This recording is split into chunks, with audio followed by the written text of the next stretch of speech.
پھول بادل کے گرجنے سے نہیں، بادل کے برسنے سے اگتے ہیں، لہٰذا اپنی آواز کے بجائے اپنے دلائل کو ہمیشہ بلند کیجیے۔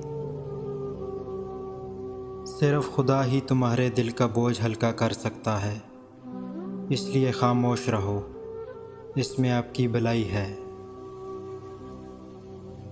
جو عشق کے علاوہ دنیا کے باقی لوگ بچوں کے مانند ہیں جو دنیا کے کھیل میں مگن ہے۔ یاد رکھے مقدس اور پاک مقام میں داخل ہونے کا راستہ آپ کے اندر ہے۔ دانائی کا تعلق بالوں کی سفیدی سے نہیں، عقل اور تجربے سے ہے۔ اگر میرا علم مجھے انسان سے محبت کرنا نہیں سکھاتا تو ایک جاہل مجھ سے 1000 درجہ بہتر ہے۔ خدا تک پہنچنے کے بہت سے راستے ہیں، لیکن میں نے خدا کا پسندیدہ ترین راستہ مخلوق سے محبت کو چنا۔ بیدار کر دینے والا غم غافل کر دینے والی خوشی سے بہتر ہے۔ کسی نے مولا جلال الدین رومی سے پوچھا کہ دنیا کیا ہے؟ فرمایا ہر وہ چیز دنیا ہے جو تمہیں اللہ سے دور کرے۔ اگر تم عظمت کی بلندیوں کو چھونا چاہتے ہو تو اپنے دل میں انسانیت کے لیے نفرت کے بجائے محبت آباد کرو۔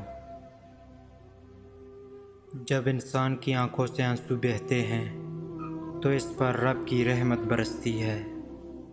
خاموشی سمندر ہے اور گفتگو نہر کی طرح ہے۔ تجھے سمندر تلاش کر رہا ہے، تو نہر کی تلاش نہ کر۔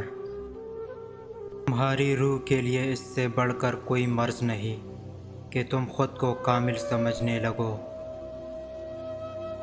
غم سے خالی ہو جاؤ، اس کے بارے میں سوچو جس نے خیال کی تخلیق کی ہے۔ انسان تب ہی اللہ کی طرف رجوع کرتا ہے جب وہ دنیا میں اپنا ہر ہنر آزما لیتا ہے۔ یقین نہ ہو، جو بھی انسان کھو دیتا ہے اسے کسی نہ کسی اور نعمت کی صورت واپس پا لیتا ہے۔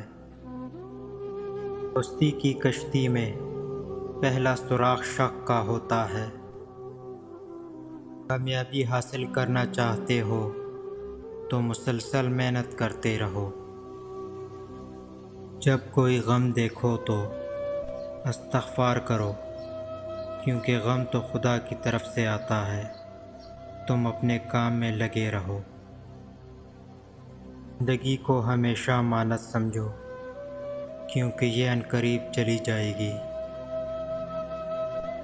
برا وہ شخص ہوتا ہے جو بے ادب ہو، کیونکہ ادب میں نیکیاں ہی نیکیاں ہیں۔